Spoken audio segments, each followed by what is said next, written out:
Selamat bergabung Ayah Bunda yang baru hadir pada pagi hari ini. Assalamualaikum semuanya. Dan Bapak Ibu Guru yang juga sudah hadir pada pagi hari ini. Semoga semuanya dalam keadaan sehat walafiat. Anak-anak juga happy di rumah karena ini udah masuk musim liburan panjang ya, liburan kenaikan kelas. Jadi senang-senang di rumah atau pergi keluar, benar-benar menikmati waktu bersama keluarga, mumpung libur. Karena nanti masuk kita sudah mulai PTM, jadi anak-anak sudah mulai ke sekolah, ketemu teman-teman. Seperti sebelum-sebelumnya, alhamdulillah untuk tahun ajaran baru dari Dinas Pendidikan sendiri sudah memperbolehkan sekolah untuk melaksanakan kegiatan tatap muka. Jadi insya Allah nanti akan masuk ke sekolah untuk tahun ajaran baru 2022-2023. Gitu. Jadi dimanfaatkan masa liburan sebelum nanti masuk ke sekolah untuk kesibukan anak-anak belajar di sekolah lagi. Pastinya mereka juga akan senang banget ya Ayah Bunda, karena ketemu teman-teman lagi seperti biasa. Tuh, tidak seperti yang beberapa waktu lalu karena pandemi kita harus sekolah online, tapi alhamdulillah insya Allah tahun ajaran baru besok akan offline. Seperti itu Ayah Bunda. Oke, Ayah Bunda semua, kita akan mulai acaranya berhubung waktu juga sudah jam 9 pagi. Baik, Assalamualaikum warahmatullahi wabarakatuh. Assalamualaikum warahmatullahi wabarakatuh. Iya, terima kasih sebelumnya Ayah Bunda pada pagi hari ini sudah menyempatkan waktunya untuk hadir di acara webinar pada pagi hari ini. Sebelumnya dengan saya Priska, saya dari PPC atau Press Go Psychology Center yang akan memandu jalannya acara pada pagi hari ini. Untuk acara pada pagi hari ini, Ayah Bunda, saya akan mengingatkan sedikit untuk awal masuk tahun ajaran baru. Nanti untuk siswa TK akan mulai masuk tanggal 19 Juli 2022. Tuh, jadi nanti untuk yang TK tanggal 19 Juli 2022 dan untuk siswa SD dan SMP itu tanggal 20 Juli 2022. Tuh, jadi nanti di awal ajaran baru masuk untuk TK tanggal 19 Juli dan untuk SD dan SMP tanggal 20 Juli 2022. Kemudian untuk acara yang terdekat lainnya, itu nanti ada acara perkenalan dengan pengawas yayasan. Mungkin untuk siswa lama, untuk Ayah Bunda sudah mengenal ya pengawas yayasan kita Ustadz Abi Maki. Nanti acaranya pada tanggal 23 Juli 2022. Tuh, jadi itu di awal tahun ajaran baru kegiatan yang akan kita laksanakan. Baik, Ayah Bunda semua, sebelumnya terima kasih juga untuk tamu kita pada pagi hari ini. Iya, kami masih bekerja sama dengan pihak Rumah Sakit Permata. Tuh, nanti akan ada sharing-sharing dari Rumah Sakit Permata untuk kita semua pada pagi hari ini. Tapi sebelum kita mulai, mari sama-sama kita lihat company profile dari Rumah Sakit Permata.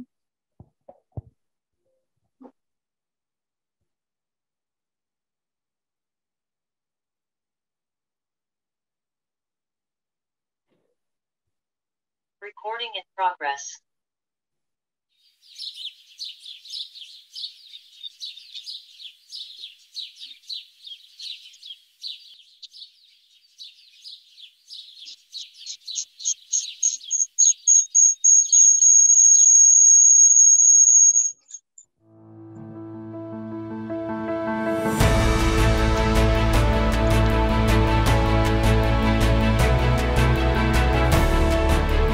Selamat datang di Rumah Sakit Permata Depok.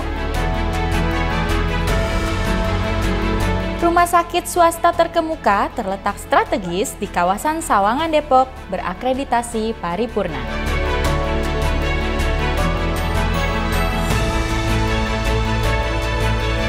Kami memastikan Anda mendapatkan informasi pelayanan kesehatan secara lengkap, akurat dan profesional dengan sambutan hangat kapanpun dibutuhkan. Rumah Sakit Permata Depok memberikan pelayanan berkualitas dengan dukungan dokter, perawat, dan staf terlatih.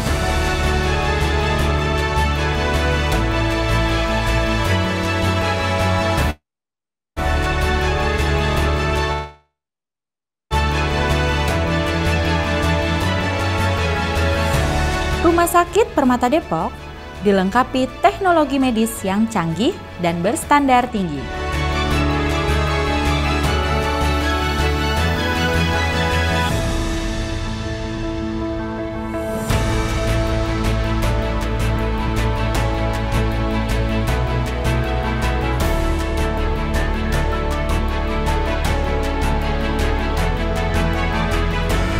Tersedia banyak alat hemodialisa dalam keadaan steril, sehingga pasien tidak perlu antri untuk cuci darah. Klinik kesuburan merupakan layanan yang menjadi harapan bagi pasangan suami istri. Kami, Rumah Sakit Permata Depok, memiliki layanan Smart IVF yang membantu mempersiapkan proses bayi ditabung dengan harga terjangkau khusus bagi pasangan sahabat permata yang mendambakan buah hati.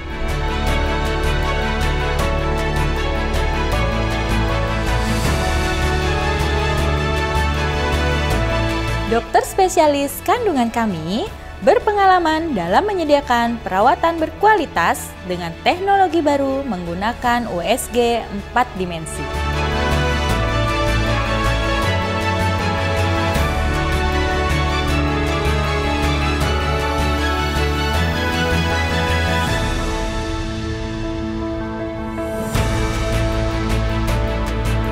Menyusui menciptakan ikatan yang kuat antara bunda dan buah hati. Kami membantu bunda sejak persiapan hingga pemberian ASI dan MPASI dengan dokter laktasi tersertifikasi. Layanan unggulan fisioterapi tumbuh kembang kami fokus pada terapi wicara dan terapi fisik. Kami siap menemani ayah bunda dan berkomitmen membantu buah hati untuk mencapai potensinya.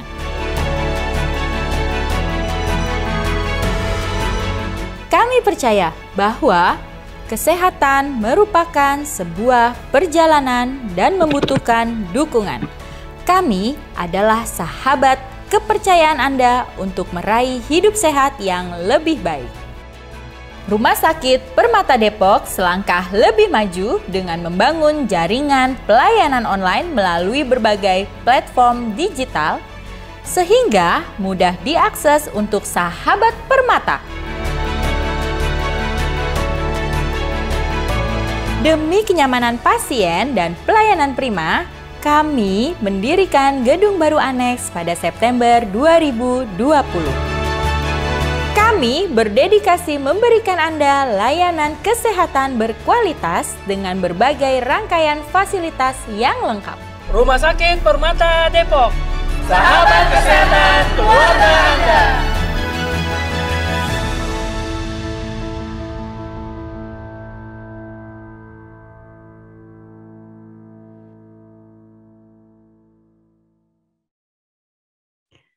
Baik, demikian komponen profil dari Rumah Sakit Permata.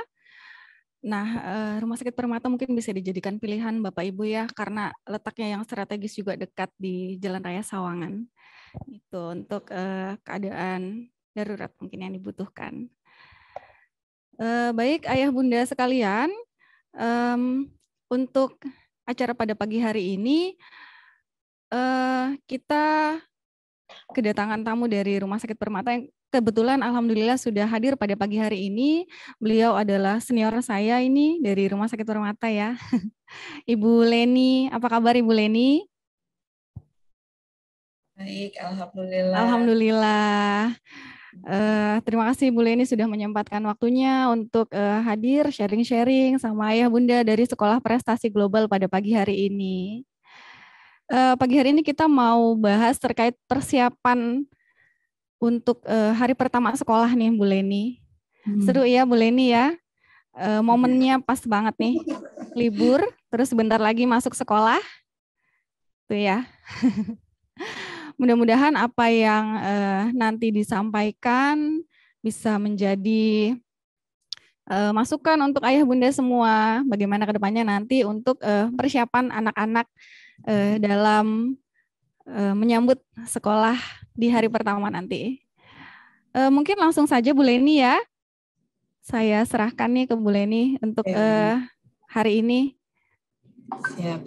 Ya, silahkan Ibu. Nah, terima kasih Bu Priska Iya, yang sudah membuka acara kita di pagi hari yang cerah ini. Selamat pagi ayah bunda semua, Bapak Ibu guru, dan ada Bu Nadia yang lagi stay. Oke, baik. Gimana kabarnya ini ayah bunda? Sehat ya? Alhamdulillah sehat. Iya. Gimana kabarnya? Baik, alhamdulillah.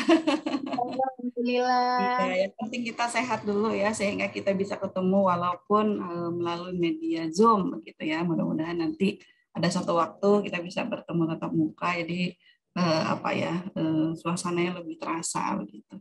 Tapi apapun dan bagaimanapun situasinya, kita tetap semangat gitu ya Bunda ya, untuk berdiskusi bersama gitu. Izinkan saya sebenarnya bukan senior ya, juga masih belajar gitu ya, karena ilmu itu begitu banyak, begitu luas, yang kita dapati cuma segini gitu. Jadi kayaknya kita nggak tahu apa-apa. Ya, jadi kita sama-sama belajar ya, khususnya tentang perkembangan anak gitu ya. Saya juga sebagai orang tua, tentunya ini menjadi pembelajaran gitu ya bagi saya pribadi, dan kita sharing nanti bersama dengan ada Bu Priska juga dan ayah bunda. Saya izin share screen ya. Oh, bisa Mama? Oh, ini. Jangan. Itu.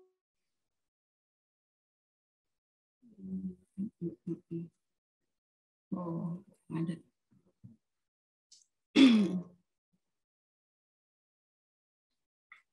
Oke, sebentar.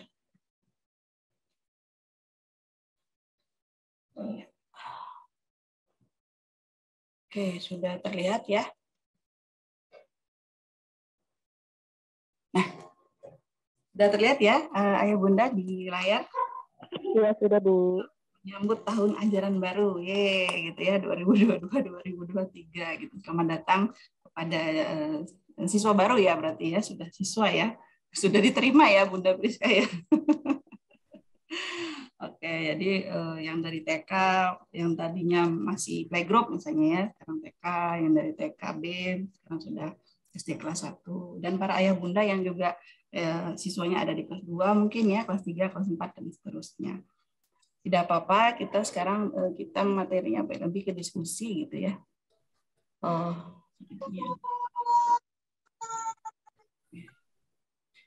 Kita akan lebih berdiskusi mengenai anak kita gitu ya, anak kita.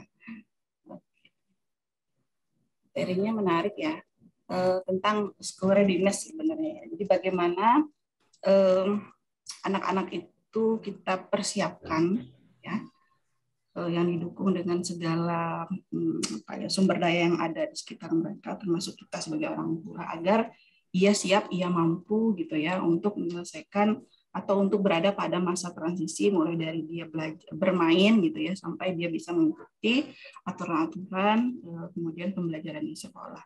Jadi ternyata memang Bu Priska dan ayah bunda biasanya memang di tahun ajaran baru ini banyak orang tua gitu ya yang memang ada aturan di Permendikbud ya kalau nggak salah, anak usia sekolah itu 7 tahun gitu ya, benar ya gitu. Kemudian di bawah 7 tahun apa yang harus dilakukan? Nah, sekolah meminta ada surat kematangan atau kesiapan belajar gitu ya, kesiapan belajar yang diperiksa gitu ya, di asesmen oleh psikolog kepada si anak.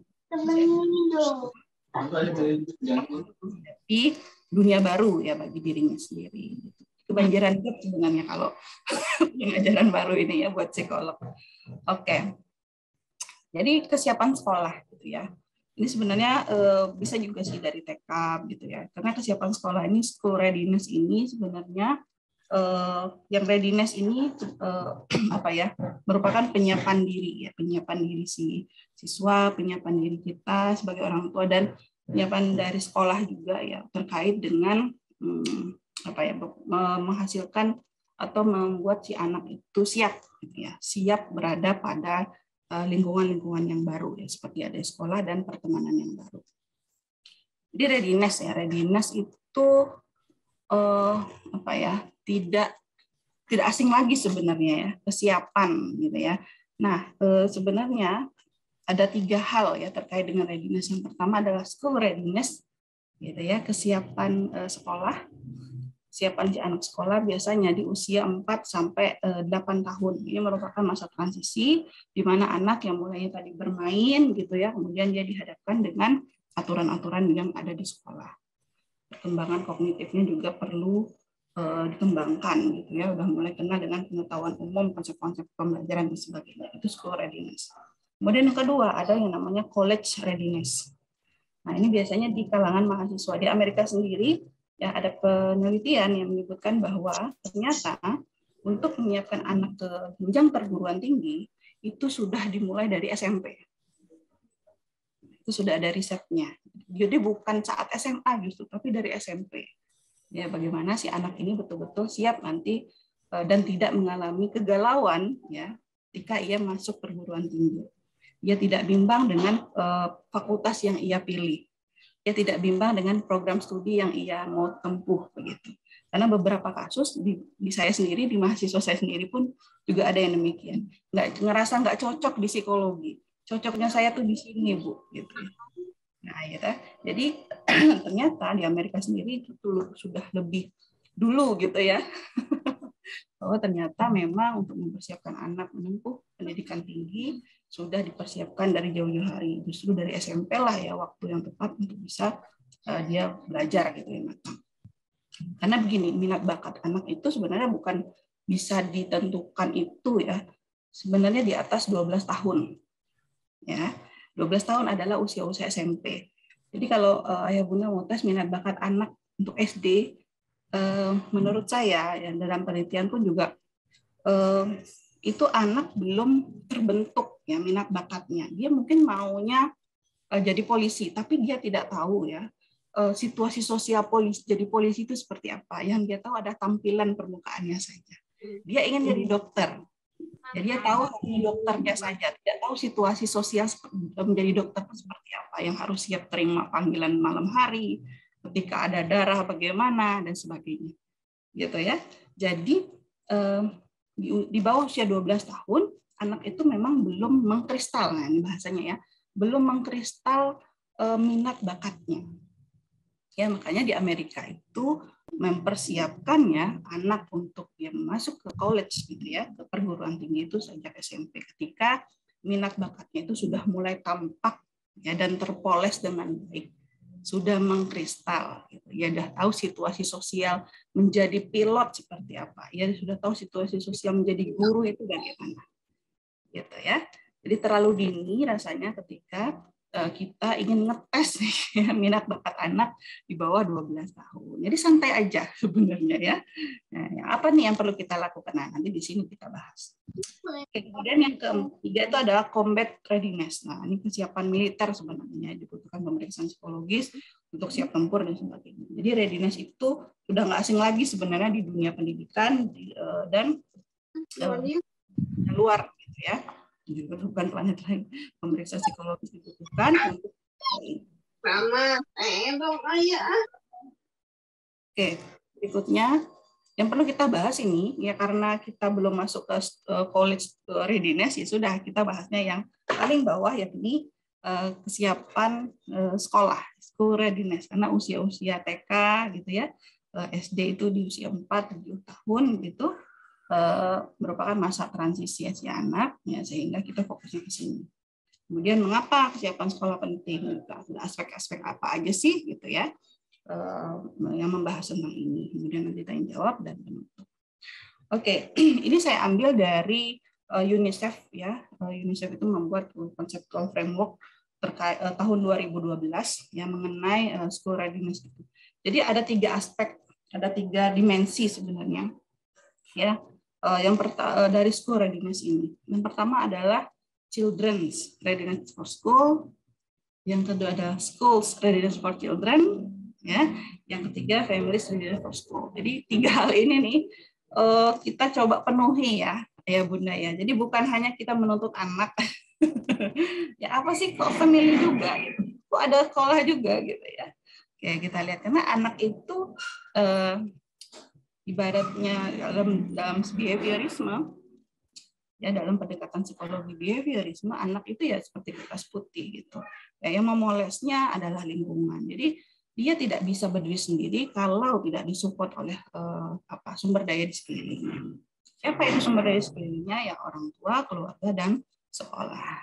Jadi kita tidak bisa menuntut anak harus A, B, C, D. Ya, tapi kita tidak support, nah itu percuma gitu ya. Anak akan mengalami masalah emosional, ya, masalah perilaku dan sebagainya. Nah, dalam ini dia ya, ready children ya. Dan 3 aspek tadi ya. Pertama kita perlu fokus kepada bagaimana perkembangan anak ya, bagaimana anak belajar ya. Jadi fokusnya ke situ.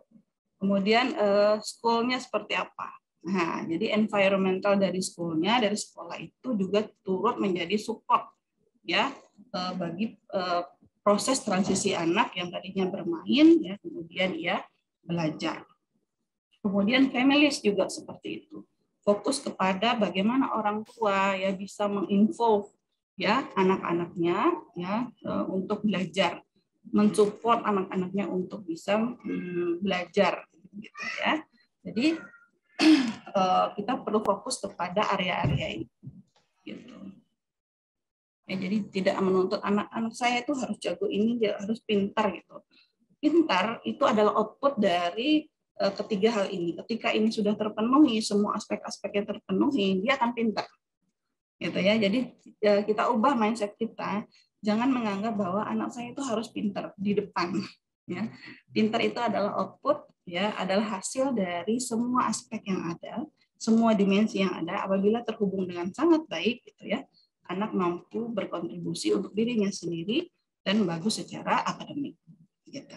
Oke, jadi mindsetnya kita samakan dulu ya Bunda ya.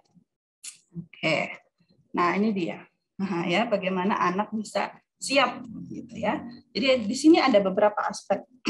Ya, ini mengait juga dengan bagaimana orang tua bisa mensupport anak ya dalam memotivasi ia belajar.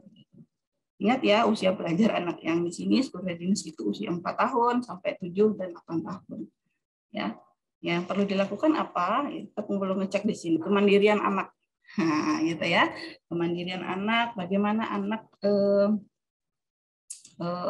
ketika di kelas ya, dia siap nggak dengan rutinitas kelas yang duduk 2 jam. Kelas 1 itu berapa jam? Ada 2 jam ya. 2,5 jam. Ya. Jadi anak-anak perlu tahu dengan rutinitas kelas ini. Ketika ia tahu gitu ya, ia bisa secara mandiri gitu ya melaksanakan apa yang diminta oleh guru, apa yang diinstruksikan oleh guru. Bagaimana ia ke toilet gitu ya. Karena ada anak-anak yang mungkin yang SD kelas 1 masih ada gitu ya yang nggak bisa ke toilet sendiri gitu ya, harus dibantu untuk membersihkan gitu. Nah, ini butuh support gitu ya.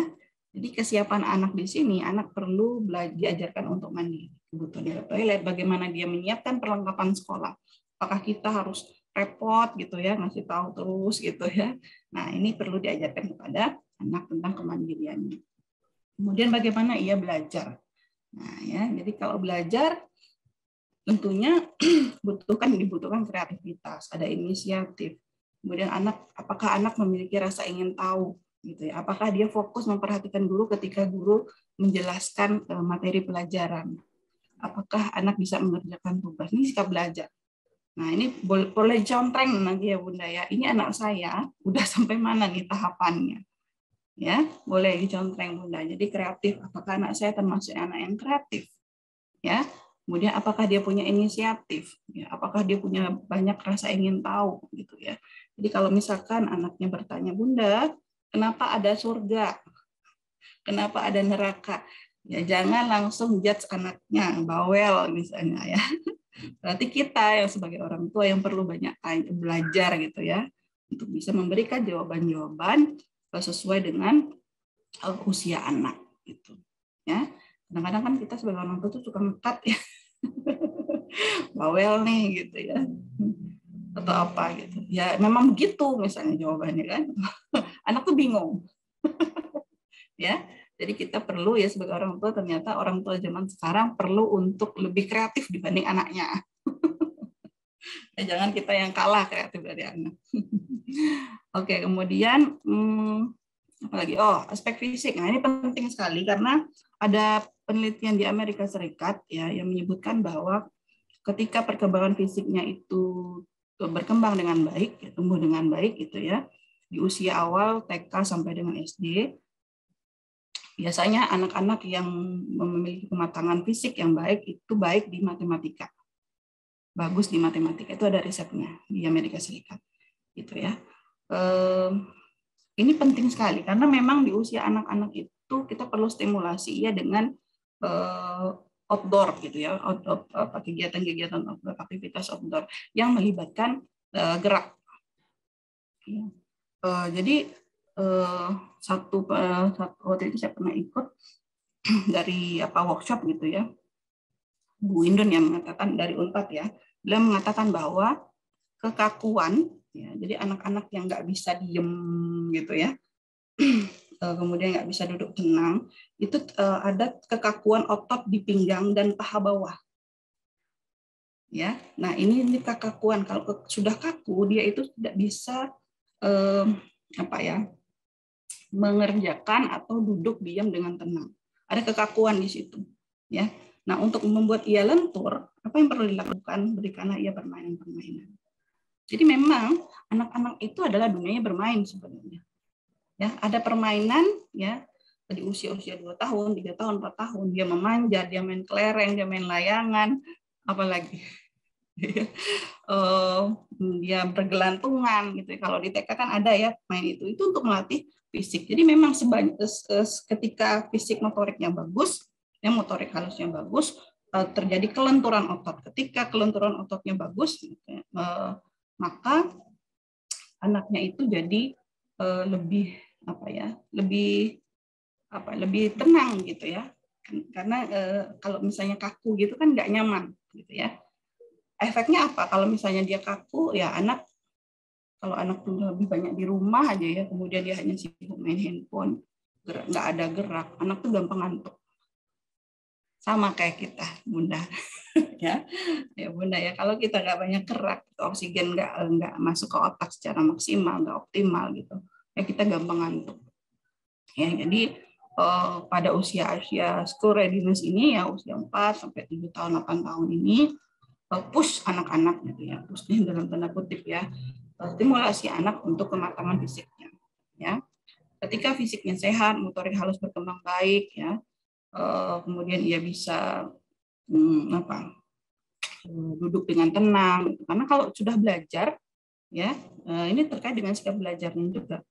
Karena di sekolah itu mesti diam gitu kan, ngikutin aturan guru, ngikutin instruksi guru gitu ya. Nah, kalau anak kan ada ya anak yang suka jalan-jalan. Benar ya Bunda ya?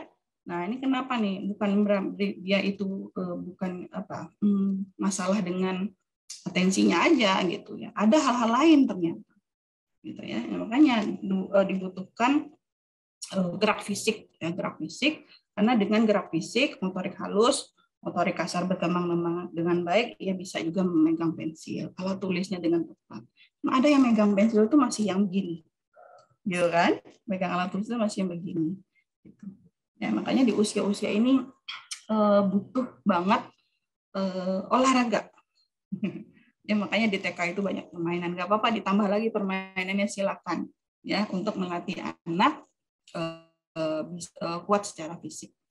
Ya, berkembang secara fisik. Dan nanti seperti penelitian di US mengatakan tadi itu ya, bahwa ketika anak itu bagus ya fisiknya, ya perkembangan fisiknya tumbuh dengan bagus, ya bisa cukup baik di matematika. Gitu. Ya. Karena tentunya kan menginginkan anak yang sehat ya. Ketika anak sehat ya dia akan bisa mencerna semua informasi dengan baik. Gitu. Tapi kalau anak yang nggak sehat, motoriknya terhambat, gitu ya, dia akan kesulitan ya untuk fokus juga sulit, ya. Kemudian untuk duduk juga sulit. Akhirnya menjadi ada keterlambatan dalam perkembangan belajarnya. Dia akan menjadi sulit belajar. Nanti gangguannya beda lagi. Ada gangguan kesulitan belajar. Nah, ini bahaya ya ke depannya. Jadi yuk sama-sama gitu ya sebagai orang tua, mumpung anak kita masih 4 tahun misalnya ya, masih TK 5 tahun, ada mungkin yang 3 tahun adiknya gitu ya, nggak apa-apa Bunda. Ya, naik tangga, dia belajar naik tangga, nggak apa-apa. Kita yang perlu ngerem kecemasan kita. Saya punya tante tuh, ya anaknya itu waktu itu usia 3 tahun. Kalau anak saya sama cucunya dia itu seumuran. Nah, tante saya ini pencemas banget. Jadi ketika cucunya naik tangga itu nggak dibolehin. Aduh, awas gitu ya. Khawatir sampai seperti itu reaksinya. Jadi sebenarnya akhirnya anak tuh menjadi takut gitu, nggak berani untuk mengeksplor dunia. Ya. Anaknya laki-laki pula gitu. Ya. Jadi sebenarnya anak itu bukan takut dengan jatuhnya, tapi takut dengan reaksi kita. Ya, awas gitu kan. Nah, awasnya itu yang bikin dia takut. Kalau bendanya dia nggak takut, tapi karena kita mengatakan awas, kemudian ekspresi kita juga seperti cemas begitu, ya anak akan merespon itu dan mengatakan bahwa itu tidak bagus gitu. Ya, padahal ada hal-hal yang memang ia perlu, gitu ya, ia perlu kembangkan. Gitu, ya nggak apa-apa. Jadi anak umur 3 tahun, 4 tahun udah diajak main bola silakan. Ya. Ada yang apalagi main bulu tangkis silakan. Jadi sedini mungkin itu akan lebih bagus untuk perkembangan atau kesiapan dia belajar nanti. Gitu ya. Kemudian aspek apa lagi ya? Bahasa. Nah, di sini ya, bahasa dan kognitif. Ya, gitu. Ada anak-anak yang speech delay, yang susah untuk bercerita, gitu ya, nggak luwes kalau ngomong, gitu ya, berarti ada hambatan di situ. Yuk, gitu ya, dilatih saja, distimulasi saja. Nah, jangan langsung judge bahwa, oh anak saya ini gangguan ini ya Bu ya, gitu ya. Kalau dia masih bagus, masih bisa makan dengan sendiri, masih bisa makan sendiri, masih bisa cerita, tapi memang kurang luwes saja, distimulasi aja Bunda. Gitu ya, mendongeng ya, mendongeng atau bermain peran. Gitu ya. Kemudian dia minta dia untuk menceritakan kembali apa sih cerita kita tadi nak gitu. Ya, itu tuh bagus ya untuk merangsang dia ketika dia nanti sudah masuk usia sekolah ya, kemampuan bahasa dan kognitifnya juga seimbang gitu. Karena nanti akan mengait kepada kemampuan dia untuk membaca dan menulis gitu. Ya, oh ternyata banyak ya yang perlu kita siapkan. Oke, kemudian ada sosial dan emosional. Nah, di sini ini penting banget nih Bunda. Kenapa? Karena ketika anak kita masih kecil, lingkungannya siapa? Kita doang ya. Lingkungannya itu hanya orang tua, hanya kakak, adik, atau mbak di rumah, atau kakek nenek. Nah, ketika dia sekolah, lingkungannya siapa? Iya, sudah ada lingkungan sekolah, sudah ada teman, sudah ada guru, gitu ya. Artinya apa? Nah, anak juga perlu siap untuk memiliki kemampuan sosial dan emosional ini agar apa? Terhindar dari bully.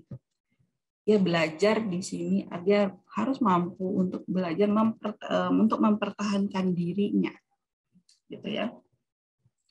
Banyak kasus bully terjadi. Kebanyakan karena si korban itu tidak mampu mempertahankan diri. Ya, ketika dipalakin, saya pernah ada kasus dari teman yang cerita ya, dia bilang saya pernah ada kasus si anak ini usia 3 tahun, kelas 3 SD, selama 1 tahun nggak mau ke sekolah. Ketika ditanya, nak sekolah nak, enggak gitu, sekolah enggak, tapi tawa gitu, tidak memperlihatkan ciri-ciri gangguan emosional, nggak nangis nggak apa. Akhirnya bingung nih orang tuanya, datanglah dia ke teman saya ini, psikolog gitu ya. Teman saya juga bingung nih anak, tidak ada ciri-ciri bully. Tidak ada ciri-ciri bully.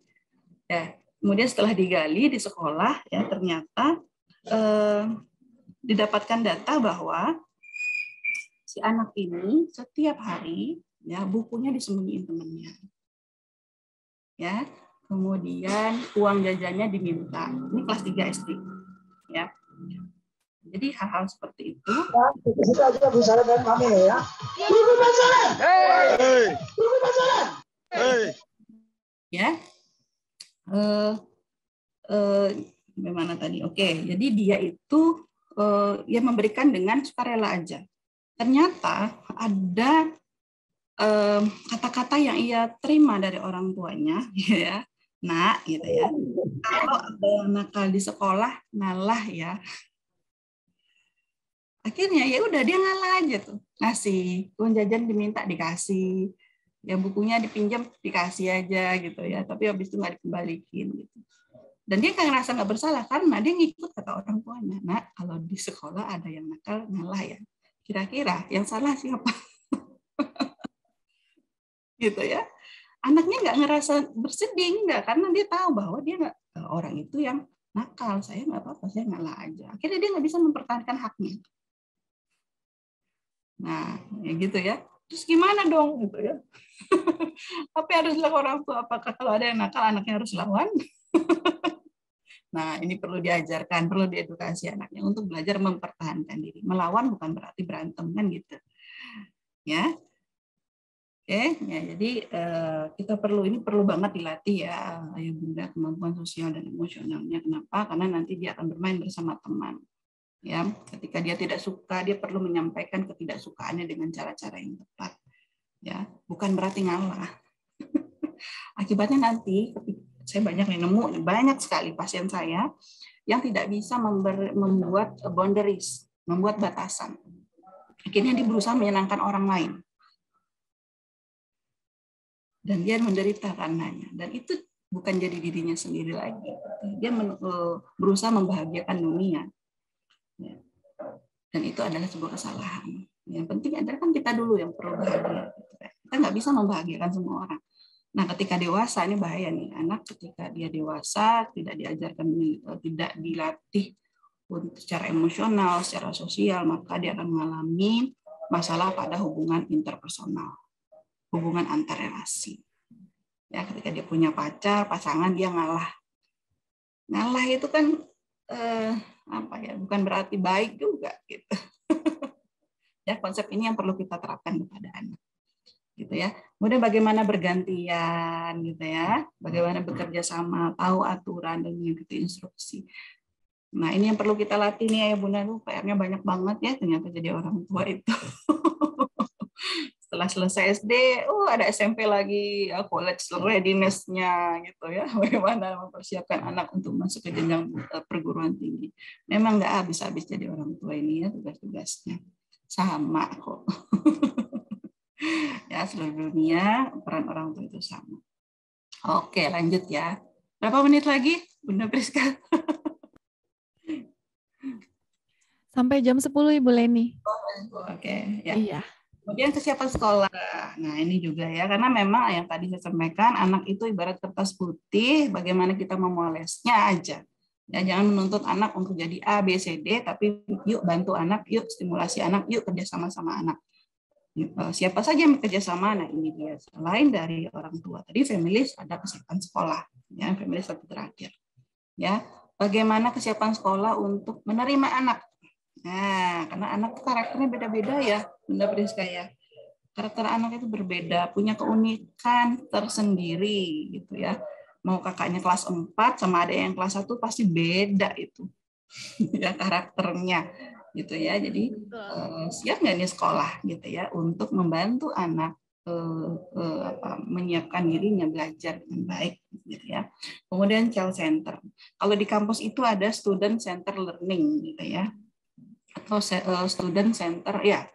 Jadi semua sistem pembelajaran itu fokusnya ke pelajar. Nah, kalau ini fokusnya ke anak gitu ya. Jadi bukan guru gitu ya yang banyak ngomong bla bla bla, sistemnya itu satu arah, tapi lebih ada keterlibatan dua arah karena anak butuh stimulasi. Ingat ya, handphone satu arah. Tapi kalau sudah dengan interaksi sosial itu perlu dua arah gitu. Ya, jadi anak menjadi fokusnya gitu. Ayo coba gitu ya. Nadia misalnya cerita kemarin liburan kemana aja. Biasa kan guru-guru suka begitu ya. Nah ini makanya nih momen liburan, ayo manfaatkan liburan ini Sabtu Minggu untuk quality time bersama anak-anak kita gitu. Ya, nggak perlu jauh-jauh, nanam cabai aja depan rumah udah bagus gitu ya.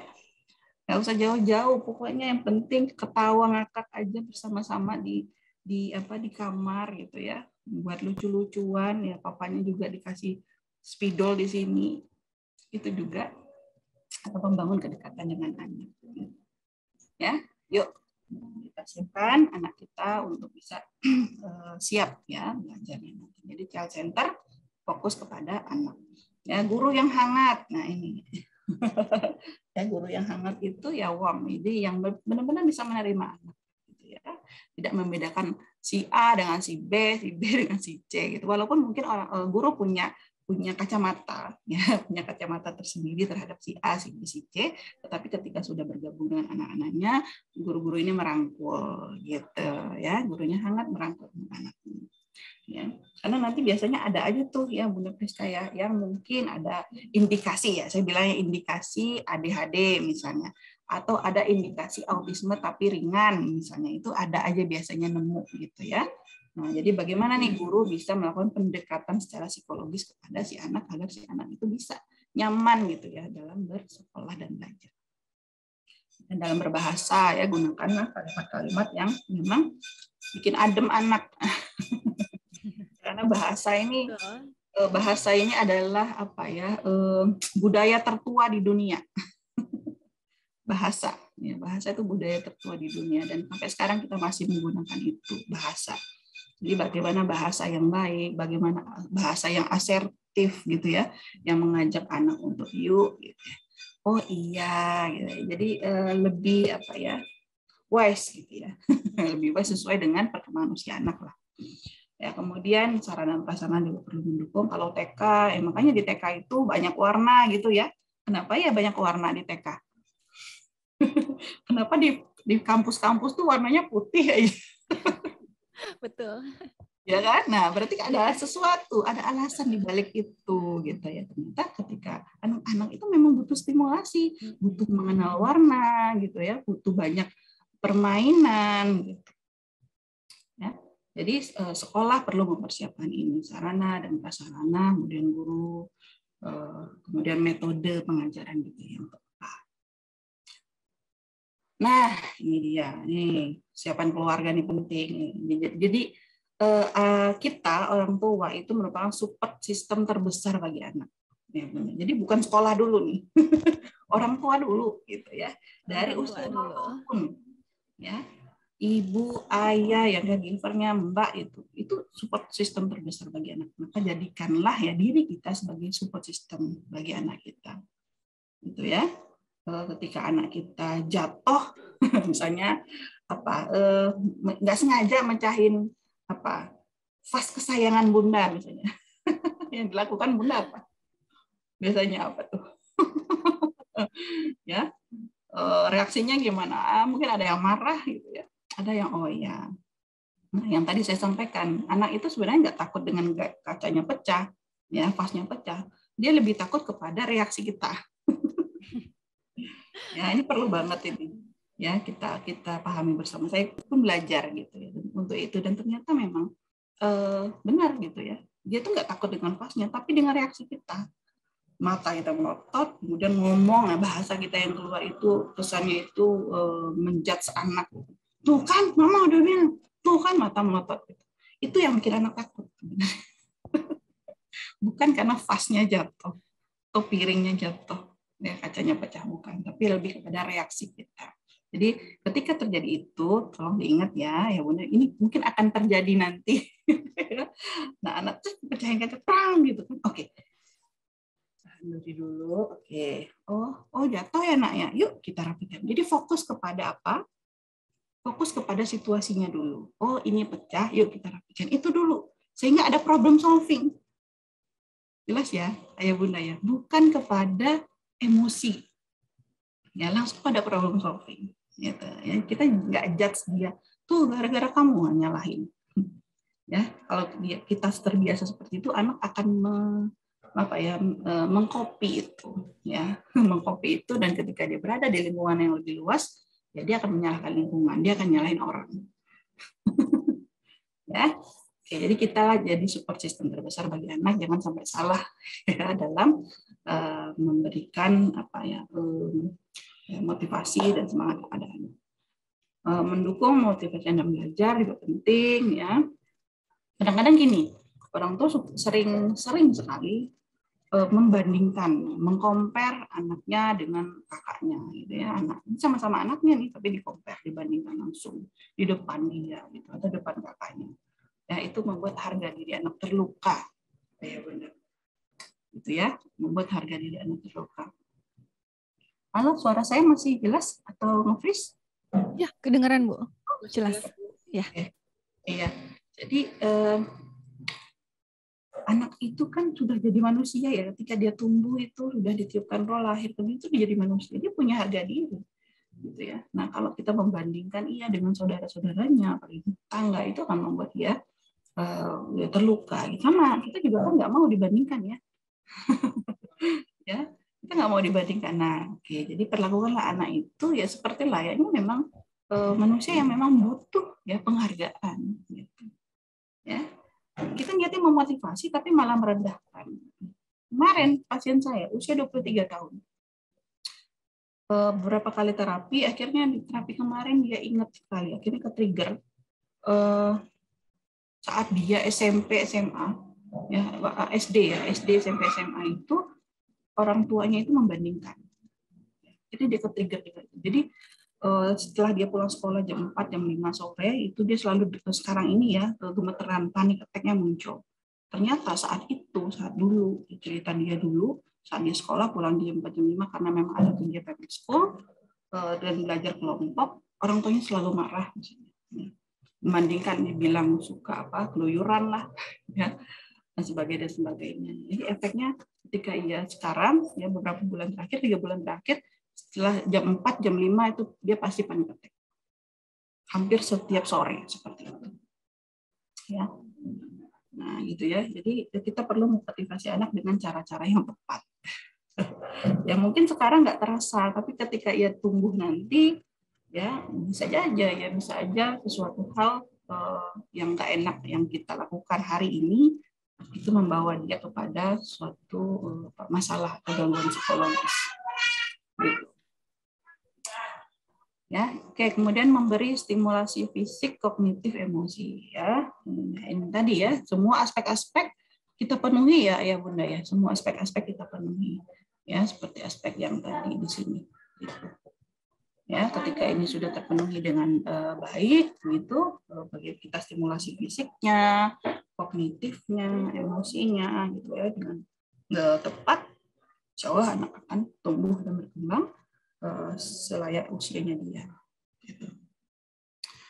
Nah, kenapa penting? Nah, ini dia ya. Jadi risetnya saya sampaikan tadi, anak-anak yang berkembang motoriknya baik ternyata memiliki kemampuan dalam bidang matematika. Ini ternyata school readiness dengan mempersiapkan segala aspek dan dimensi yang muncul, yang ada, nah itu membantu anak untuk lebih siap belajar. Kemudian ada penelitian dari Kokalia 2019 menyatakan bahwa kesiapan sekolah sebagai keterampilan, pengetahuan, dan sikap yang diperlukan anak-anak untuk dapat berhasil di sekolah dan kehidupan di kemudian hari. Ya, jadi memang yang namanya anak, parenting itu pada anak-anak itu sifatnya adalah jangka panjang. Ya, sifatnya adalah jangka panjang, bukan jangka pendek. Bagaimana dia di kemudian hari itu perlu kita perhitungkan, kita siapkan dari sekarang. Oke. Nah, ini dia. Jadi ini saya ambil, ini dari UNICEF ya Bunda ya. Jadi ternyata dari sini kan bisa kelihatan ya ketika anaknya ready gitu ya, sekolahnya ready, keluarga juga ready gitu ya. Nah, ya, itu akan membuat anak menjadi kapasitas atau kompetensinya terbangun, ya. Dan siap untuk ke dalam lingkungan sosial yang lebih luas lagi. Oke, sudah selesai nampaknya. Lanjut ke tanya jawab nanti, tapi sebelumnya saya serahkan dulu ke Bu Priska. Silakan Bu Priska.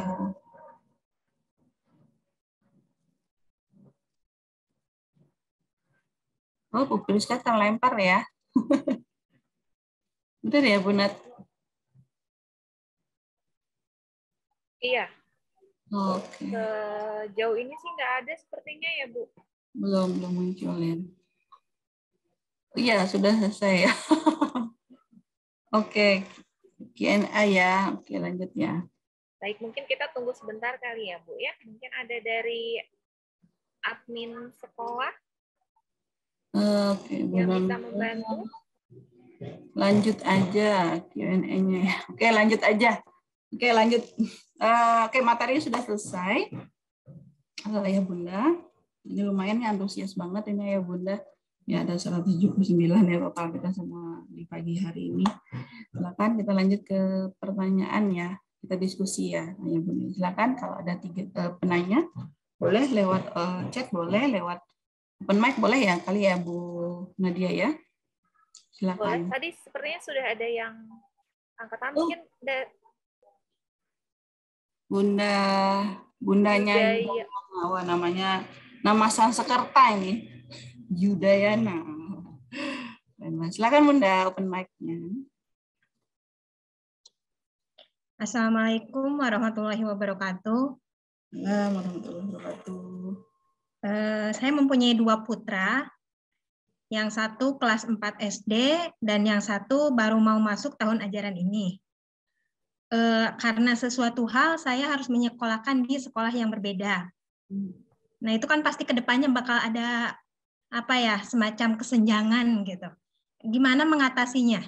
Untuk mempersiapkan kesenjangan itu. Oke, ya. Baik, Bunda Yuda ya. Panggilannya Yuda Pak Yudayana. Ya, Yuda. Oke, baik Bunda Yuda. Ya, beda sekolah ya. Ya. Coba, ada nggak keharusan, adakah peraturan atau adakah riset yang menyebutkan bahwa anak-anak kita harus berada di sekolah yang sama? Mohon maaf karena sebelumnya waktu kakaknya masih TK itu kan ada semacam penyuluhan ya dari semacam psikolognya gitu. Jadi di situ dikatakan bahwa sebaiknya idealnya adik kakak yang jaraknya dekat itu dalam satu sekolah agar tidak terjadi misalnya kalau pas pengambilan rapot yang bersamaan misalnya yang satu oleh ayahnya, yang satu bundanya, seperti itu kurang lebih. Oh iya. Ya, jadi, karena sesuatu hal saya tidak memungkinkan untuk adik kakak ini di satu sekolah gitu kan, karena ada alasan-alasan lain. Nah, khawatirnya ya seperti itu tadi gitu. Jadi untuk mempersiapkan dari sekarang bagaimana nih? Karena ya. dari yang lain-lainnya pun walaupun belum masuk udah ada perbedaan-perbedaan gitu, Bu. Iya. Oke, ya sebenarnya gini Bunda, itu kan berarti alasannya raport kan, itu masalah anak, itu masalah orang tua gitu. Nah kita perlu bedakan di sini. Ya memang kalau itu konstruksi sosial sebenarnya yang dibangun ya, yang kita bangun sendiri bahwa anak itu di Indonesia harus sekolah misalnya di satu tempat yang sama gitu, kakak dan adik biar tidak ada kecemburuan gitu ya. Padahal kan kita punya alasan-alasan tersendiri ya untuk menyekolahkan adik A, kakak di A, si adik di B begitu. Nah, bagaimana caranya dalam kegiatan sehari-hari sebenarnya? Ya, dalam kegiatan sehari dan tidak membandingkan secara eksplisit, secara jelas sekolah adik itu seperti ini, sekolah kakak itu seperti ini. Ingat ya, secara eksplisit. Kalau implisit anak tuh nggak nangkep. Tapi secara eksplisit, secara jelas anak tuh bisa nangkep. Maksudnya, sekolah aku tuh lebih buruk. Yang seperti itu. Ya. Jadi tidak membuat tidak mengarahkan anak kepada hal-hal yang mempersepsi bahwa itu adalah buruk. Ya, jadi yang perlu kita sampaikan apa? Gurunya, oh ya guru ini bagus. Cara belajar ini dengan ini itu sama. Nah, tujuannya apa? Sama-sama pintar. Gitu. Jadi arahkan kepada prosesnya, Bunda, bukan kepada judgement-nya. Ya, mungkin yang satu di negeri, satu di swasta, misalnya, seperti itu. Oh, di swasta lebih bagus, di negeri bla bla bla. Kemudian anak mendengar. Enggak. Gitu. Oke. Justru sebenarnya ketika lingkungan di negeri, misalnya di negeri, itu kan lingkungannya lebih heterogen. Kalau di swasta, sekolah Islam misalnya, itu lingkungannya homogen. Anak-anak sebenarnya itu butuh banyak stimulasi dengan berbagai hal. Di negeri banyak hal nggak? Banyak. Tapi di sekolah Islam misalnya ya, yang lingkungan yang homogen, yang sesama mereka, stimulasinya tidak sebanyak yang negeri, gitu, ya. Jadi itu positifnya sebenarnya ya. Tapi kita lihat saja kepada hal-hal yang baik, ya, agar si anak itu tetap mau belajar dan mengikuti guru, gitu, ya, melakukan tugas-tugasnya. Ya, kemudian kakak ajak adik, ajarkan sambil bermain untuk mendekatkan dia, untuk membangun bonding. Ya, jadi tidak ada gap di situ. Jadi sebenarnya belum ada penelitian yang saya baca, yang saya temukan. Boleh nanti Bunda Yuda cari ya, atau mungkin saya yang kurang baca. Tapi saya belum menemukan bahwa sekolah antara adik kakak itu harus sama. Gitu. Ya, sebenarnya dimanapun kita berada, gitu ya, anak itu kan perlu siap, gitu ya. Nah, bagaimana cara menyiapkannya dari rumah, gitu. Ya, dengan tidak membanding-bandingkan tadi, ya, tidak membuat oh adik ini sekolahnya lebih ini enggak, atau kakaknya lebih ini enggak, sama. Nah, gitu ya. Jadi apa ya, Bunda? Yang lebih beratnya mungkin orang tuanya, gitu, karena ini PR banget untuk bisa menjelaskan kepada anak. Tapi it's okay, gitu, nggak masalah. Nanti ketika dia tumbuh, misalnya SMP ya nggak apa-apa kalau SMP-nya sama. Ya, tapi untuk SD ini ya sebenarnya anak butuh banyak stimulasi. Ketika di lingkungan yang sama ya gitu. Anak akan hanya nyaman aja di situ. Gitu. Anak saya juga SD. Ini cerita ini real, ini true story ya. Jadi anak saya kelas 1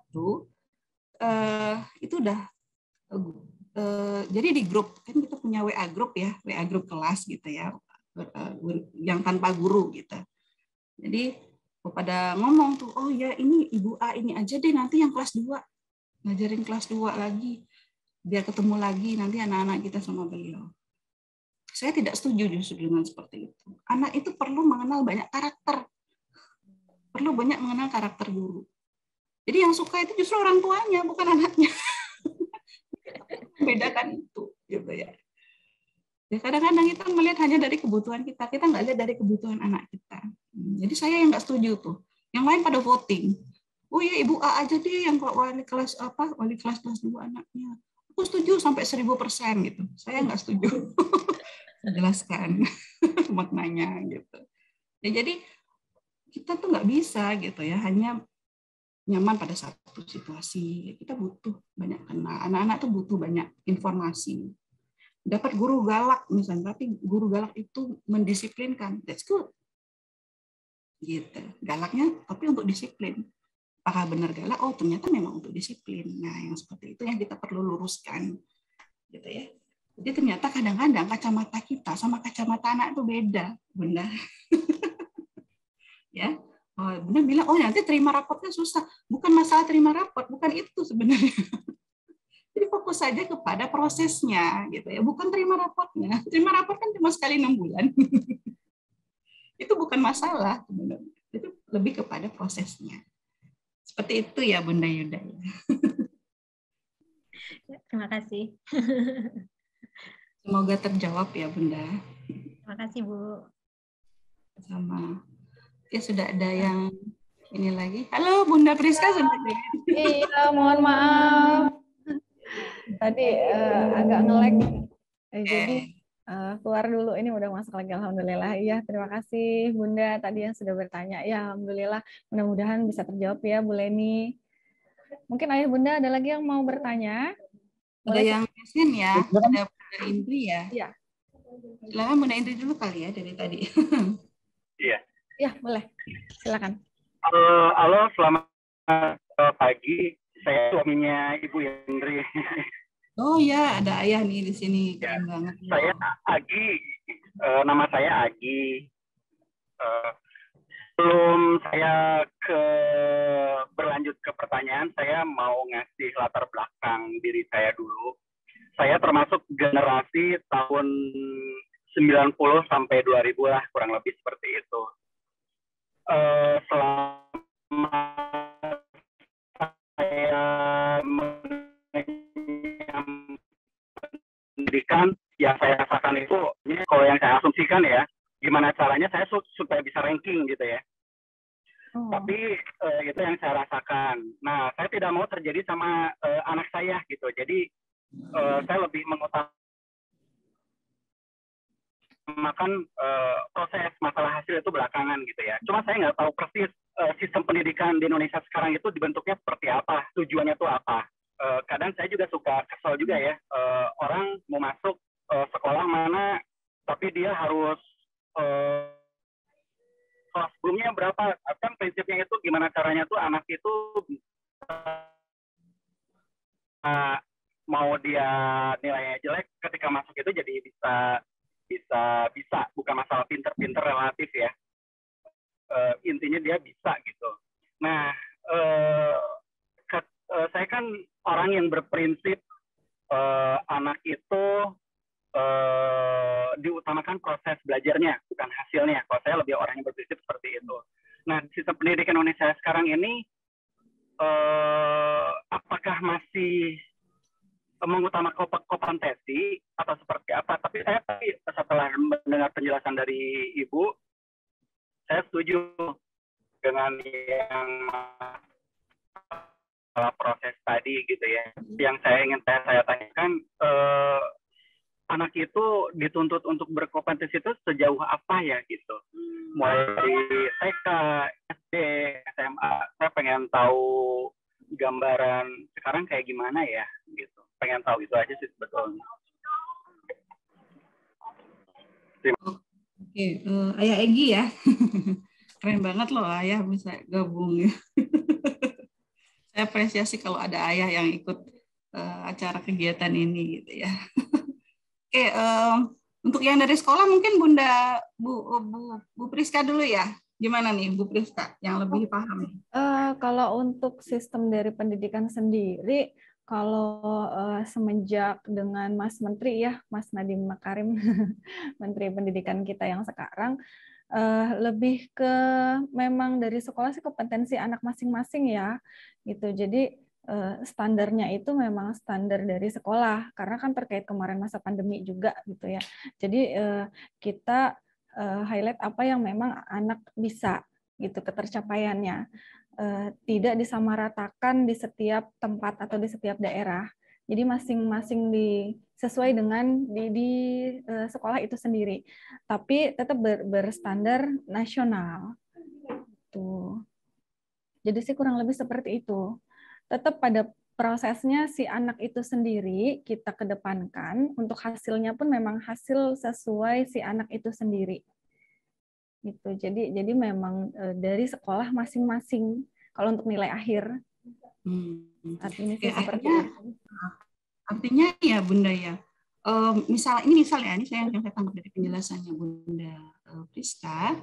Berarti untuk wilayah Depok misalnya ya, sekolah Depok dengan yang di kampung-kampung misalnya ya, itu berarti standarnya tapi tetap ada, standarnya ada gitu ya. Standar tetap ada, tapi ada hal-hal yang lebih mendalam gitu ya terkait dengan bagaimana anaknya gitu ya. Betul, seperti itu. Kalau standar ini sudah terpenuhi, yang standar dari pemerintah secara nasional terpenuhi, nggak apa-apa.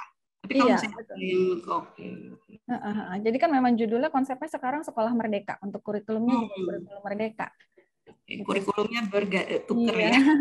Jadi ganti menteri nih, Ayah Egi. Gitu. Ya, ganti ya, aturannya ganti. Sama, kalau saya sih bisa menjelaskannya gini. Kalau saya kebetulan kan ngajarnya saya di kampus ya.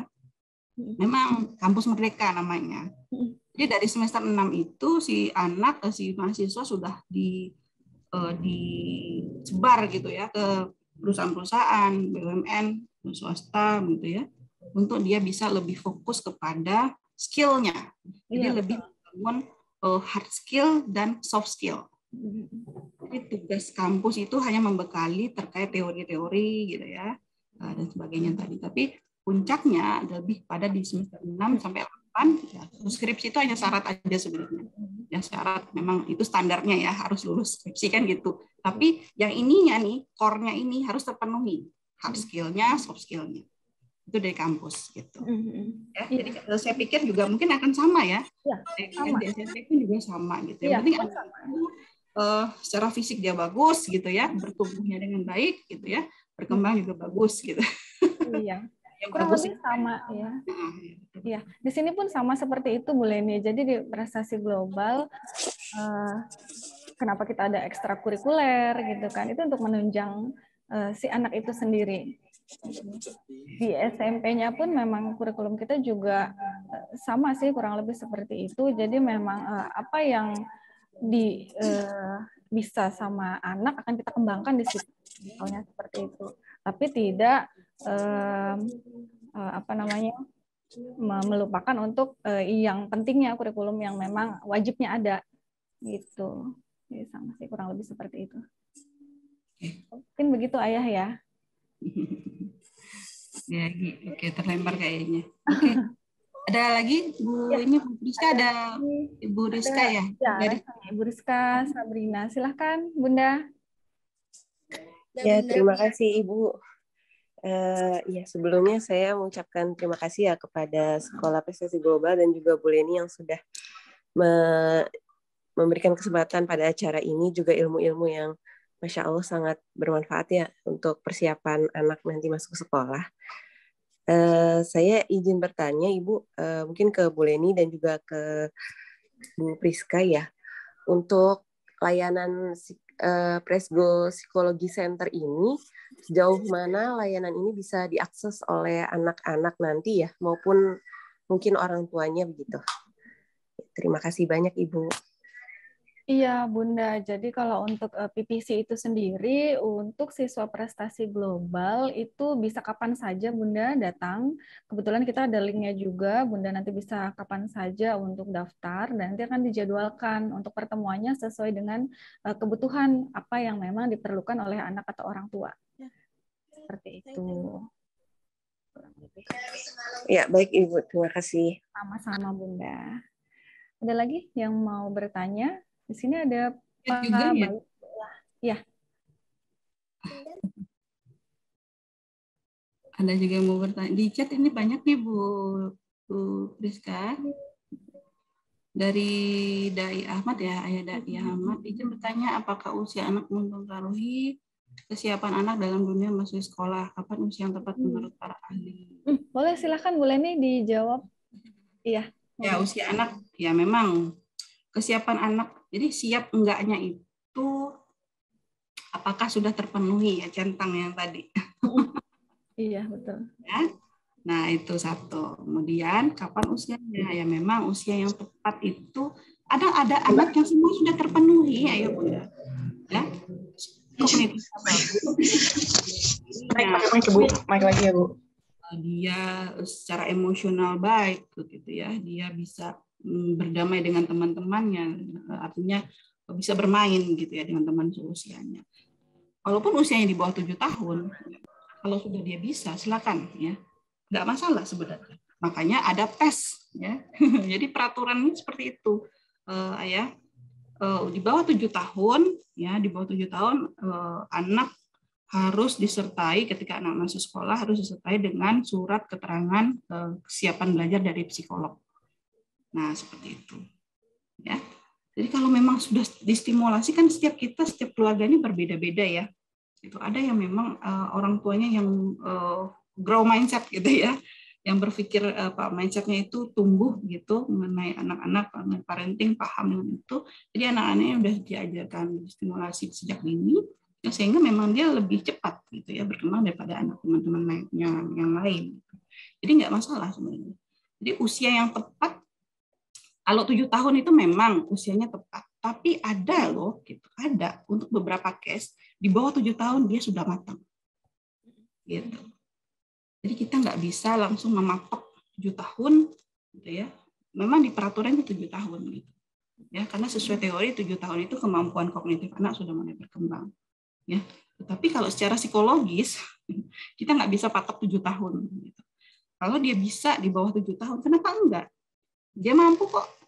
Gitu ya. Kita nggak usah tahan-tahan dia. Gitu. Makanya dibutuhkan surat keterangan kesiapan kematangan belajar ya dari psikolog. Jadi kalau ada nanti ya tetangga atau saudara yang di bawah 7 tahun dan dirasa mampu begitu ya oleh orang tuanya, oleh keluarganya, ya silakan, nggak apa-apa. Didaftarkan ya, kemudian ikut tes pemeriksaan psikologis untuk kesiapan belajar. Nah, psikolog kan punya ada aturan-aturannya juga ya. Ada aspek-aspek apa nih yang harus terpenuhi oleh si anak. Jadi anak nanti dites, kalau memang hasilnya bagus ya, sekolah juga kan nggak bisa nolak. Ini anak potensial loh, bagus. Gitu. Sayang kalau dia ditunda setahun lagi misalnya. Seperti itu. Gitu ya. Semoga terjawab. Oke, ada lanjut di apa nih? Ada yang raise hand lagi, Bu? Oh, yang raise hand apa yang ini dulu? Raise hand banyak. Iya, banyak boleh yang raise hand yang seru banget ini. Kita mau sampai aja apa ya? Ayo, di kolom komen. Boleh ini yang di kolom komen. Oke. Yang mana nih? Oh ya, dari Bu Isti Rahayu ya. Rafiq. Izin bertanya bagaimana cara mengatasi anak yang pemalu ya, dalam masuki lingkungan yang baru. Nah, pemalu. Oke, pertama kita perlu bedakan pemalu dengan introvert ya. Ada yang introvert, cuman kalau anak-anak itu yang pemalu ya wajar sebenarnya ya. Anak pemalu itu mungkin dia butuh waktu beradaptasi dengan dunia baru. Ya, kita jangan judge bahwa kamu pemalu banget sih, Nak, gitu. Nah, ya di depan dia. Oke. Jadi yang perlu ditanyakan adalah kenapa adik seperti itu. Jadi tanya aja 5W plus 1H. Ya, what, where, when misalnya ya. Dan sebagainya yang itu gitu ya. Jadi jangan judge bahwa dia itu pemalu gitu ya. Ya, pemalu itu kan di luar dari jadi gini. Dalam prinsip psikologis kita harus memisahkan antara diri dengan apa yang dia lakukan. Misalnya dia marah atau Leni pemarah, ya ada judgement. Leni pemarah, gitu. Itu judgement ya. Kenapa pemarah? Nah, yang ini yang nggak ditanggapi orang. Yang dilihat adalah marahnya, ya. Dia nggak lihat kenapa jadi pemarah. Kenapa pemarah? Atau kenapa adik pemalu? Nah, itu yang perlu kita kejar. Apa yang membuat dia jadi malu? Mungkin dia, yang tadi saya sampaikan, dia butuh waktu untuk bisa beradaptasi, bukan pemalu. Kan gitu. Ya, jadi judgement yang melekat, label yang melekat itu bisa masuk ya ke alam bawah sadarnya kalau ia terima itu. Gitu. Ya, yuk Nak, gitu. Kita tanya kenapa dia lebih banyak diam ketika ditanya guru. Nah, ya, indikasinya apa nih yang kita tangkap dari pemalu itu, nah, gitu ya.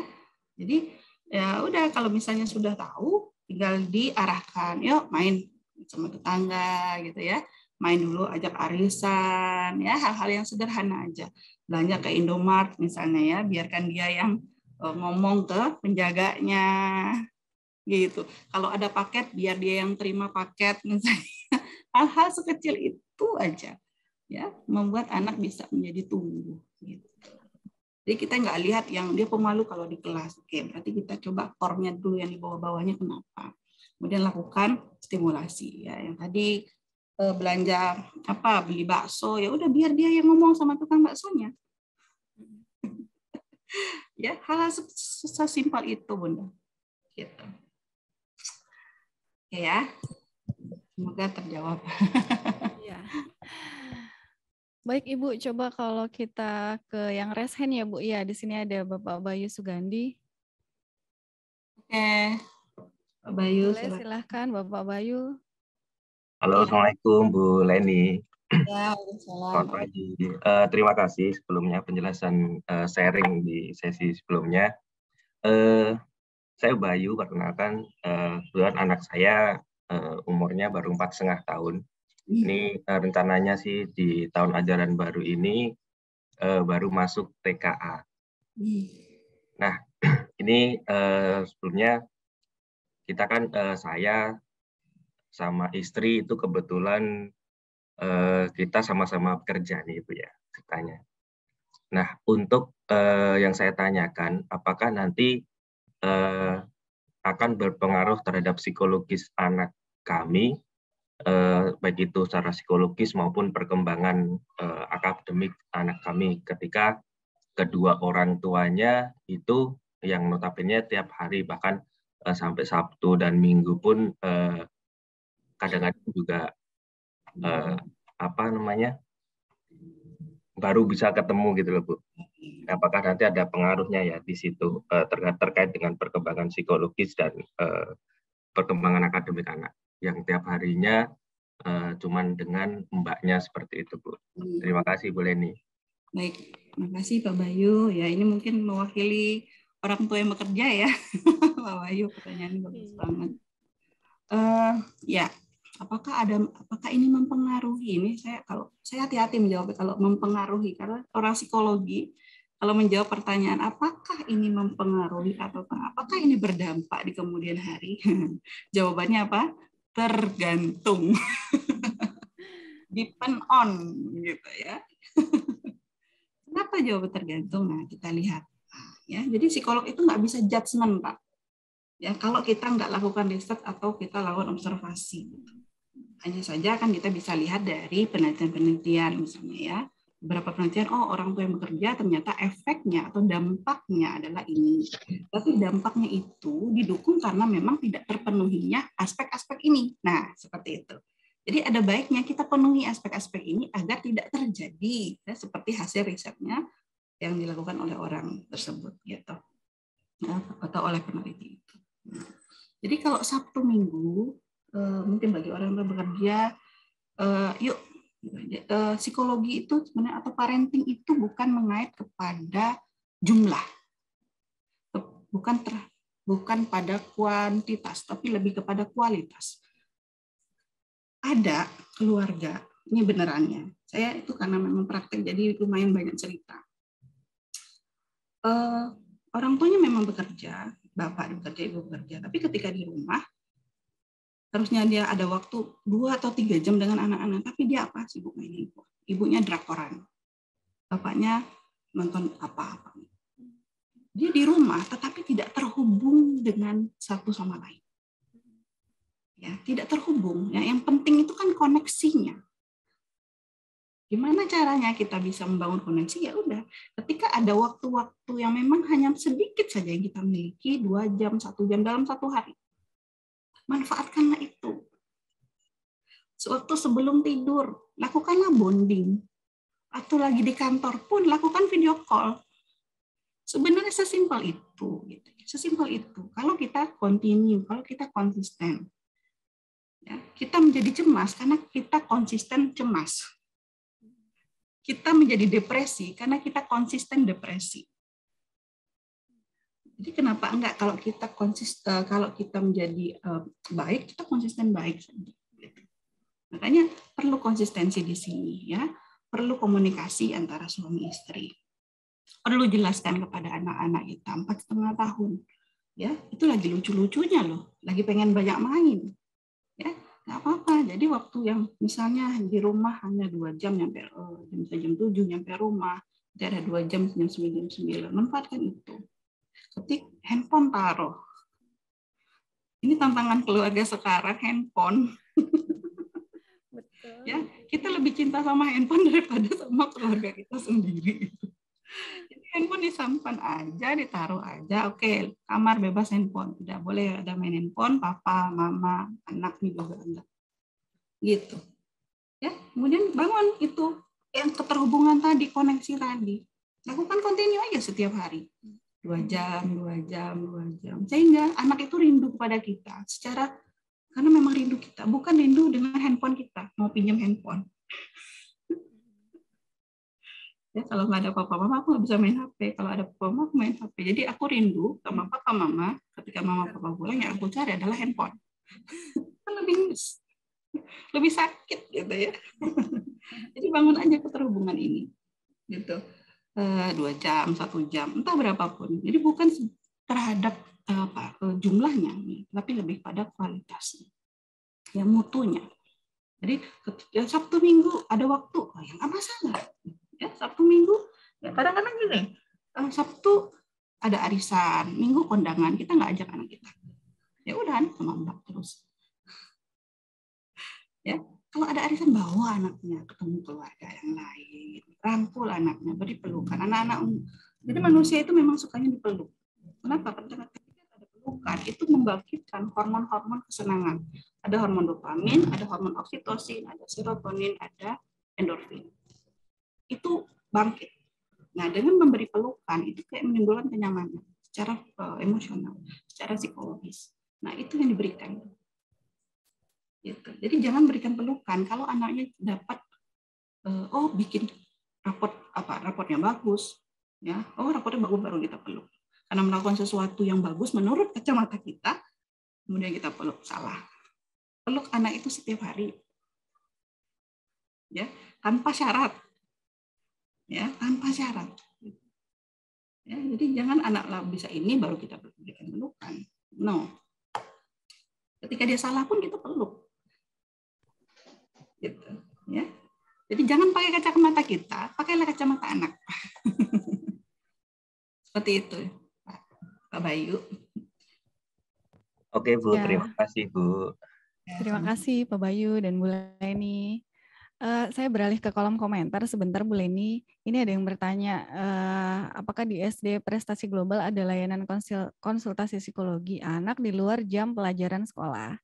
Oke, kebetulan Bapak, Ibu, atau Ayah Bunda untuk PPC kita buka dari hari Senin sampai hari Jumat. Tuh, jadi silahkan datang saja kalau memang perlu dari jam 9 pagi sampai jam 3 sore. Kalau untuk weekend mungkin itu jika urgent saja ya, tapi masih bisa dikondisikan sesuai dengan kebutuhan. Gitu. Oke, Ayah Bunda, Bu Leni, ini berhubung waktu kita mepet ya, sudah panjang lebar kita ngobrol, sharing-sharing, cuma waktu juga nih yang akan memisahkan kita. Sebenarnya masih banyak di kolom chat juga ya, atau yang raise hand juga masih banyak, tapi karena waktu harus selesai nih. Jadi mohon maaf Ayah Bunda tidak bisa semuanya untuk hari ini. Mungkin nanti bisa di lain kesempatan karena kita masih ada program untuk webinar parenting selanjutnya. Bapak Ibu nanti bisa di sana kita ketemu lagi. Begitu ya Bu Leni ya. Yap. Mengingatkan juga untuk Ayah Bunda nanti ada form evaluasi, nanti mohon untuk diisi form evaluasinya. Di kolom komentar nanti bisa dilihat form evaluasinya. Terima kasih. Izin untuk penutup Bu Leni, dari apa yang tadi sudah kita bahas dan disampaikan oleh Bu Leni, mungkin sedikit saya simpulkan bahwa memang untuk mempersiapkan anak di tahun ajaran baru sekolah ya Bu Leni, ternyata banyak ya, cukup banyak hal-hal yang poin-poin yang menjadi garis bawah untuk kita sama-sama kerjakan. Entah itu dari anak itu sendiri, persiapan dari sekolah, dan tentunya dari orang tua atau dari keluarga. Itu terkait mungkin dengan kemandirian anak, sikap belajar, kemampuan sosial emosionalnya, kemudian kematangan fisik itu juga tidak lepas dari apa yang mesti kita perhatikan ya Bu Leni. Kemudian kemampuan bahasa dan kognitif. Itu jadi poin-poin itu yang mungkin Ayah Bunda bisa checklist seperti tadi yang sudah Bu Leni sampaikan, sejauh mana nih putra-putri kita siap Itu dalam menyambut di tahun ajaran baru 2022-2023. Itu.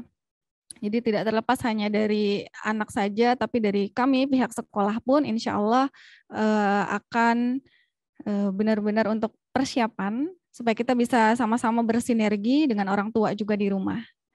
Seperti itu.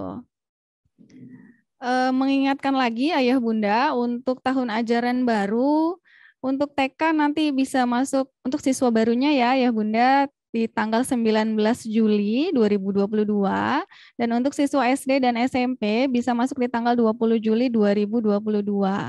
Untuk siswa kelas atas atau yang naik kelas nanti akan ada surat edaran tersendiri untuk tanggal masuknya. Tuh. Ya, ayah bunda juga jangan lupa mengingatkan kembali saya untuk follow sosial media dari Sekolah Prestasi Global, info-info tentang webinar selanjutnya atau sharing session yang selanjutnya ya. Untuk username Instagramnya @prestasiglobal, untuk Facebook Sekolah Prestasi Global dan YouTube-nya di Sekolah Prestasi Global juga ya. Jangan lupa di follow semuanya. Dan jangan lupa juga subscribe, like, dan komen. Oke, kurang lebihnya seperti itu yang dapat kami hadirkan untuk pada kesempatan kali ini. Bu Leni dan Rumah Sakit Permata, Ibu Nadia, terima kasih banyak untuk hari ini. Kita ketemu lagi di lain kesempatan ya. Baik ayah bunda, terima kasih banyak untuk semuanya. Akhir kata dari saya, wassalamualaikum warahmatullahi wabarakatuh. Waalaikumsalam warahmatullahi wabarakatuh. Semua mohon maaf nggak bisa menjawab semua pertanyaan karena waktu ya. Iya betul. Bisa insya Allah di lain kesempatan ya Bu Leni kita ketemu lagi. Terima kasih semuanya. Sama-sama. Semuanya. Terima kasih Bu Priska dan Bu Leni. Sama-sama. Terima kasih Ayah Bunda. Sehat-sehat ya Bu. Amin. Ayah Bunda juga, Bapak Ibu guru juga sehat-sehat semua. Betul. Fisik dan mental penting ya. Betul. Assalamualaikum duluan ya. Iya, waalaikumsalam. Terima kasih. Saya pamit juga ya. Terima kasih Bu Leni, terima kasih banyak Bu Leni dan Bu Nadia. Salam untuk teman-teman di Rumah Sakit Permata. Saya pamit juga ya Ibu. Assalamualaikum. Waalaikumsalam. Izin live ya Bu, makasih. Sama-sama. Terima kasih ilmunya Ibu. Iya, sama-sama. Terima kasih. Live ya Bu Priska. Assalamualaikum. Waalaikumsalam.